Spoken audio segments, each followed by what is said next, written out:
Hey everybody, I am outside filming because I feel so stuffed inside. So today's topic, and hopefully the neighbors don't get too rowdy, is why is it so hard to grow and to heal? Simplest answer in my opinion is anytime you are stepping out of your comfort zone, anything that's default and learned, it takes time for the brain to adapt. The brain, I don't want to say it's lazy, but once the neural pathways are developed, right? I think of like grass. Once it's like compacted and you have a road, so easy to go that way, especially if you always go that way. But then all of a sudden finding a new road and the grass is tall and you have to put in work.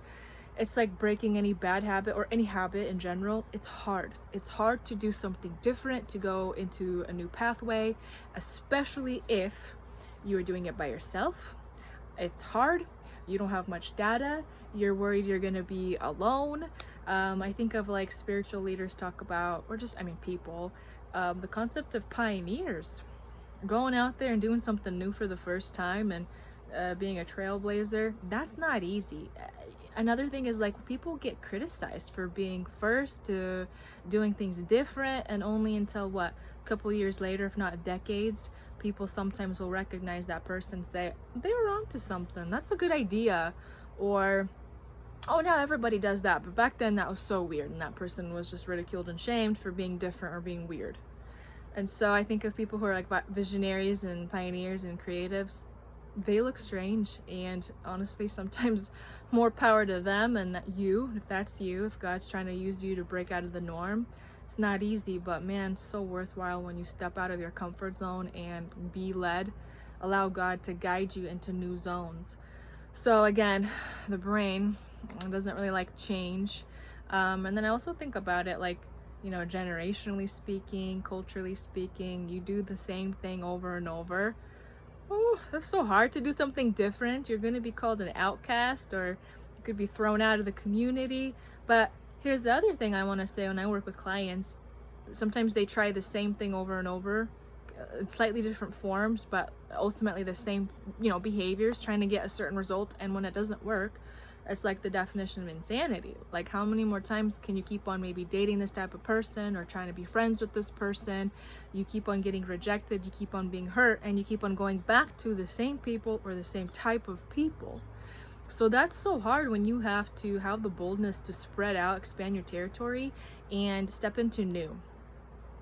New is hard, new is different, new is scary, right? I think of people who, let's say dating, want to date people from different cultures or different, I don't know, like there's a different type of guy. If a girl's like, oh, I'm used to the bad boys, and you keep on getting hurt by the bad boys. What if you date some quality material? What about that? Sometimes people get surprised with how weird it is, or it feels too quote unquote boring, when in reality, no, it's not boring. You're actually safe and secure, and you're finally being loved and not abused and not swimming in trauma as I like to call it. So just actually redefining certain definitions or perceptions of what we have. Another concept might be, here's another one. When you start to heal, almost inevitably, in my life and people I've worked with, there's kind of like a grieving process that happens. And that's not to say that growing is not, healing isn't a celebration. It is. But you almost have to mourn the things maybe you didn't get, or the things you have to say goodbye to, or find some kind of closure. And it's one thing when you're trying to, let's say, grow and heal with a partner or with a friend, but what happens when that community, family especially, is not growing, doesn't get it, and think you're the weird one for growing, or they think you think so highly of yourself. There's so many things I've encountered in my counseling background and coaching. It's sad. It's a celebration when people come in and have the courage to change, to do things different. And it's sad when the people who are supposed to be their number one fans and cheerleaders are the ones that actually put down those people and tell them you're weird, you're different, we've always done it this way. And you can come around thinking you can challenge things and do things different. Who do you think you are? Pay respect to your elders or whatever. So there's this like mourning process of like, dang, I want to have a relationship with this person, my mom, dad, my siblings, still want to be friends with these people I graduated high school with and known since childhood, and I don't think they're the healthiest for me. And why was I treated like that? Or better yet, the older I got, why did I allow myself to be treated like that?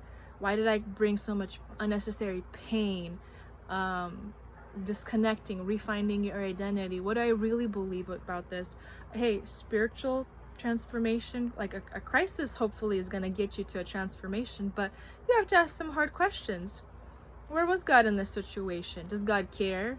What do I really believe about God? What do I believe about this specific topic? Let's say healing and sickness and blessings and money, you know. And then let's say you do overcome something. It's like, dang, how many years have I lost? I'd like to believe God always redeems everything, but sometimes it feels like, why didn't I learn about this when I was in middle school, high school, early on? Or it's another one just passed my mind. Forgot. Anyway, so it's so amazing to heal and to grow, but sometimes you go through a mourning process, like, dang. Oh, I forgot, and I remember. And you have to have a lot of humility and courage actually to show up. Because I say this all the time, and I'm going to keep on preaching it. Everyone needs healing. The person who is probably the most unaware is probably the one who needs the most healing, right? And then the amount of people that are like, I'm good. And I'm not trying to make fun of them, but it just makes me a little bit sad how it's like these same people who are not experiencing freedom or abundance, and they think they've kind of survived in life and they're fine, but then I watch them have kids and I'm like, you're programming your kid to be just as not just shy, but fearful or petrified or hypervigilant or untrusting or negative. And you know, it's like that concept. I had a video about personality. Are they formed nature or nurture, right? Is it they're by default born like that with certain genetics and personality traits, or is it something that gets molded and cultivated, learned? I do think it's both, but nature through nurture. But the problem with that is, yeah, well, what happens when you have the capacity for a kid to be amazing, how God designed everyone, but then we come from families, people, cultures where they, let's say, pass down blessings, but also not blessings. The opposite of that. You can even say curses, whatever, right? Yeah, your child, as much as you want your child to be amazing and free, just remember, you're programming them to be on their level, okay? And then let's hope they excel later on, choose to. So same for me, you know, it's like, okay, I'm blessed, I'm honored, where my family, my culture, people around me have brought me to a certain level. But as an adult, now I make decisions where I want to excel and grow. And I pray for miracle prayers, yeah, but I also recognize like real growth, committed growth, the growth that I think God honors is the one where you say, I need this, I'm going to change this, I'm going to look up a counselor or coach or a mentor, I'm going to put myself in that program, I'm going to enroll in this. Yes, I'm going to dedicate this amount of time per weeks, hours. Yes, finances are involved. This is the greatest investment I can make in myself, because it's not just me. It's going to reflect in my family and my kids, and my generations moving forward. Those are the type of people I love working with, and those are the type of people, like, I mean, that's who I try to be, honestly. I recently identified an area where I feel like, okay, I could do some more healing and growing. Immediately, I'm like, Lord, okay, this is my goal. I want to bring in some finances to invest in this, because I know that my growth, once I unlock some of those healing areas, the rate of ROI, rate of what? Return investment, forgot the word, but it's gonna be far greater than what I put in. So, and you reap what you sow. So I hope to reap abundance. So anyways, I just wanted to just kind of share some of my thoughts about why healing is hard but worthwhile, why changing is hard but necessary, why it takes, again, so much courage and humility to be like, dang, I think I messed up, or I think I did it wrong, or I don't know what to do, I didn't know any better, I don't know how to get out of this, I feel like I have these degrees and I learn and I read and this and that, but I don't know, I need help. And believe me, I believe that if you have a heart of humility, God gives grace and abundance and blessings to people with hearts like that, versus people that are like, I have it all, let me teach you, and don't teach me. And it's just stanky, stinky kind of attitude that I think repels people and God, honestly. So I'm gonna encourage you guys, do the hard work, do the internal work. I'm so glad people are talking about this stuff more. That's awesome. I'm finally seeing a revival, and whether people want to jump on it or not, the revival starts with you. Okay? It's not about you doing all these outside stuff. It's you sitting down and being like, what is really going on in my heart? Why am I scared? Where do I feel insecure? Where does that come from? How do I heal and resolve that? How do I start doing things different? Where do I look for help?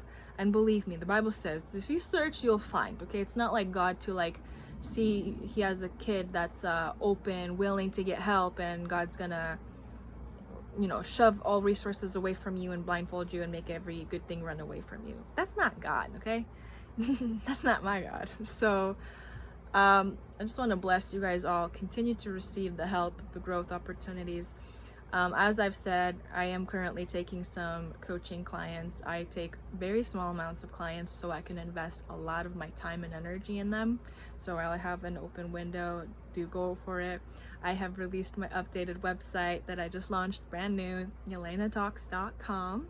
And if you're interested in asking questions, doing a consultation, seeing if my program works for you, then please email me through my website and I'll get back to you. So everybody, I just in reverence and honor bow down to anyone who recognizes that God is using you to bring the kingdom, and if the kingdom has to come through us, then God bless you all who are committed and devoted to healing and letting the fullness of God pass through without any wounds or issues or limitations holding us back. So keep in tune for more videos. As always, subscribe, like, leave me comments. I love you guys' interactions and I appreciate it so much. But God bless you all and have a beautiful day.